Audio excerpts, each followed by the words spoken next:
A direita vence eleições na França e conquista 297 cadeiras na Casa Baixa.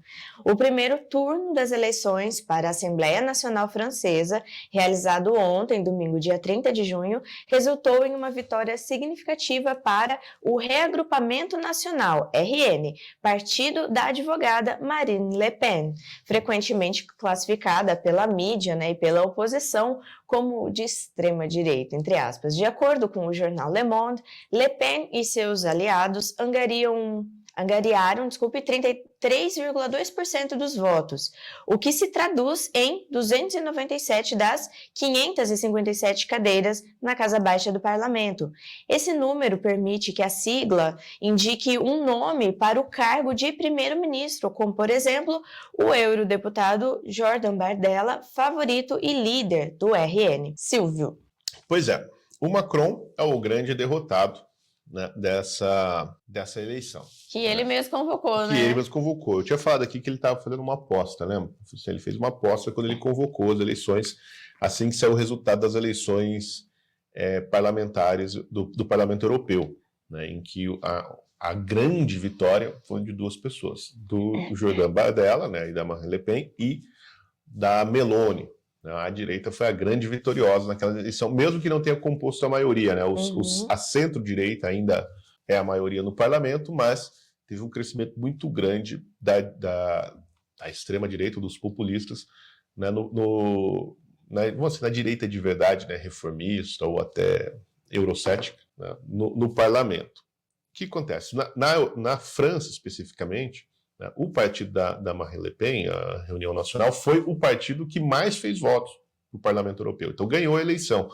O Macron falou assim, bom, a direita está ascendendo muito rápido aqui na França, né? Sobretudo nas pequenas cidades, né, em que tem ganhado as eleições municipais. Então vamos fazer o seguinte, vamos criar esse clima de alarde, falar, tá vendo, olha, vocês estão brincando, e a direita, não, vocês estão um pernilongo aqui, e a direita subiu para o parlamento, e agora a França vai ser representada no Parlamento Europeu por essa gente aí da Marine Le Pen.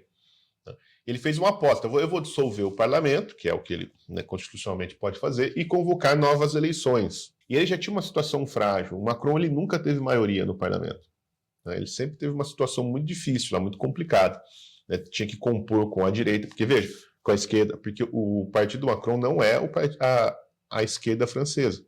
Ele é um cara que ele é detestado pela esquerda francesa, ele é considerado meio um traidor, assim. Ele é mais um Eduardo Leite, entendeu? Então ele é aquela meio tucano, né? Ele se considera um liberal, né? E ele é tipo um cara assim do MBL, entendeu? É um cara meio MBL, assim. Eu não sei se ele faz o Tour de Blonde, porque acho que o negócio dele não são as blondes, né?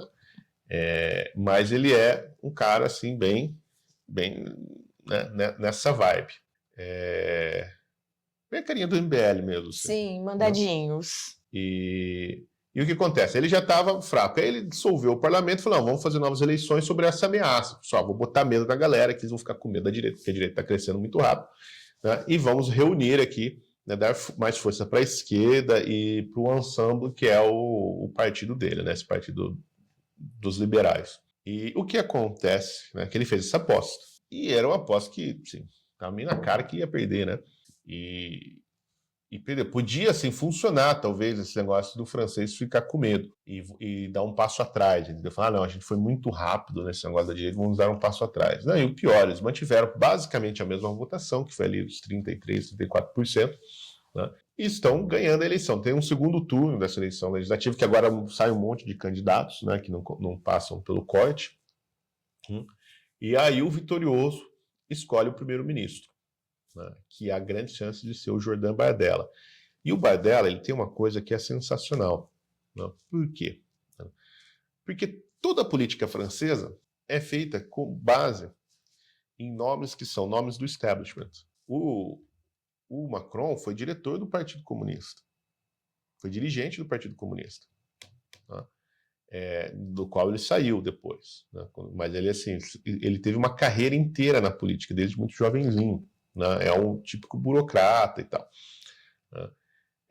A Marine Le Pen, por exemplo, a filha do Jean-Marie Le Pen, que era, né, o fundador do partido, o Front Nacional, que depois foi expulso em 2015, né? Ele foi tirado da direção do partido em 2011, aí depois ele foi expulso em 2015 porque ele começou a falar que esse negócio de câmara de gás era tudo mentira, né? Porque o Front Nacional foi fundado lá nos anos 70, e lá nos anos 70 eles estavam sob a influência muito grande da Nouvelle Droite, que era a nova direita da época, né? Que era uma direita anticristã, fascista, assim, com saudades do nacional-socialismo, né? E acreditava numa espécie de pan-europeia, assim, né? Eles acreditavam que a verdadeira identidade europeia era aquela Europa dos bárbaros pré-cristãos, né? Então, aquelas comunidades celtas, gauleses, etc., que existiam ali antes do cristianismo vir com o seu germe destruidor e acabar com tudo. E essa gente era, obviamente, anticristã, né? E essa direita que surgiu ali na Europa no final dos anos 70, começo dos anos 80, né, mas sobretudo na França, ela era...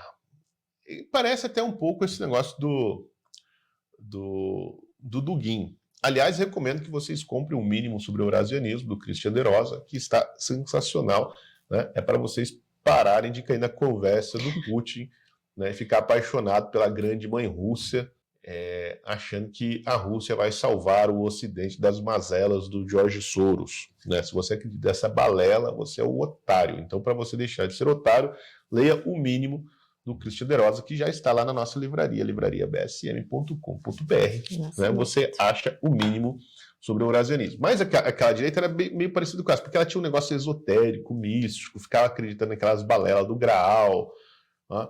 Era leitora de René Guénon, todas essas coisas. E, inclusive, o Dugin é muito influenciado por essa gente. Mas daí ele foi expulso do partido, porque ele, né, claramente nazista. Por exemplo, ele estava lá falando que ele tinha saudade do Marechal Pétain, que é o sujeito que governou a França durante a invasão nazista, né? Os nazistas entraram na França e colocaram um pau-mandado deles. Então, assim, tinha essa origem, né, muito esquisita no partido da Marine Le Pen. E todos os candidatos sempre foram, assim, políticos da oligarquia. O que acontece? O Jordan Bardella, ele é o cara do povo, entendeu? Ele é, assim, aquela menina do Jorge, do Blema aqui no Brasil, como é o nome dela? Tabata Amaral. Tabata Amaral. Né? Ele tem esse perfil Tabata Amaral. Lógico, ele não é um cara de esquerda.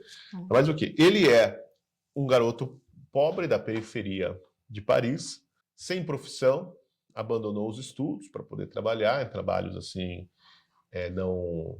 não especializados, o que é bem estranho para um francês não ter uma profissão muito bem definida, porque todo mundo lá tem curso técnico, essas coisas, né? Desempregado, fudido, pobre, né? De família de operários, né? De trabalhadores, da classe baixa francesa. Tinha lá os amigos de juventude que se drogavam, que bebiam, né? Morava naqueles condomínios gigantões lá que foram construídos nos anos 70, assim, que moravam 20 mil pessoas num prédio. Ele era dessa galera, ele veio dali, né? Então mas o que acontece? Ele não é um imigrante, ele é um francês. Então ele é o típico francês, né, de classe média baixa, que sofre os maiores impactos das reformas que vieram com a União Europeia, das reformas do euro e o impacto da imigração em massa, né? Então eles são o quê? Ele é o grande representante dos descontentes, aquele europeu que viu os empregos irem embora e o poder aquisitivo cair na Europa. E o Estado não dá conta de cobrir as necessidades, o velho Estado de bem-estar social, porque está gastando um dinheiro imenso com os imigrantes, né? E em cima de tudo isso tem a questão cultural. Em cima de tudo isso ainda vê o quê? A identidade francesa indo para o ralo. Ele não consegue o emprego, porque é o emprego que ele quer ali de atendente da padaria, quem está atendendo é uma mulher de hijab. E veja, isso não é um discurso de ódio, ou um discurso eleitoral que a direita populista francesa inventou para conseguir votos. Isto é o sentimento real do francês, de classe média baixa, né? Sobretudo o trabalhador operário. Você vê essas cenas de atentados nos parquinhos, não é? Também, contra crianças. A Sim. mídia não divulga sobrenome dos... Porra, teve aquele caso horrível, né, do Não foi só um, né? Do jornal... Ah, também. Da revista lá de humor, esqueci o nome. Né? Tem vários, isso sempre acontece na França. Por exemplo, quando eu morava... eu morei na França em 2013. A gente não conseguia... Eu morava num bairro lindo, maravilhoso. Né? Um bairro tudo planejado, assim, coisa mais linda. Aí tinha uma creche no bairro. A gente não conseguia vaga na creche para colocar o meu filho. E aí, de vez em quando eu podia levar, assim, sabe? Tipo, 2 dias da semana e tal, mas era um rolo. Mas a creche só tinha muçulmano, né? Só criança muçulmana. E era uma creche pública. Né? E era um bairro de maioria francesa, não era um bairro muçulmano. Mas a creche, assim, o serviço estava lotado de muçulmano. Quando você ia na prefeitura, porque lá, assim, é um inferno. Tudo que você vai fazer, você precisa da prefeitura. Né? Era a CAF, que era o Centro de Atendimento Social, uma coisa assim. Né? Você vai fazer um exame médico, você precisa ir lá na CAF. Todo lugar era muçulmano. Então, o que acontece? O francês ele vai se ressentindo disso aí. Né? Então, é óbvio que é uma política do ressentimento e é explorado pelos partidos, obviamente, né? De direita e de esquerda. Mas o Jean Bordella, ele saiu dali. Ele não é um cara assim, que veio de família de político, tradicionais e tal. Ele saiu dali e foi meio que adotado pela Marine Le Pen. Né? E ele começou a crescer. E qual que é a grande vantagem dele? Ele é um cara... Embora ele defende todas as pautas do front, né, da reunião, né, essa pauta contra a migração, contra a invasão islâmica da Europa, né, a favor da recuperação do poder aquisitivo dos franceses, a reindustrialização da França, que se perdeu muito por conta da comunidade europeia. Né? Mas ele é um cara moderado. Na forma, entendeu? Não é um no estilo. Né? O estilo dele é de um cara moderado. Então, assim, ele trata bem os jornalistas. Ele nunca é irônico. Todas as perguntas que fazem para ele, mesmo as perguntas capciosas, ele responde sempre no mesmo tom de voz, com calma, entra na questão, explica, e tipo, ele ignora a provocação. Sabe?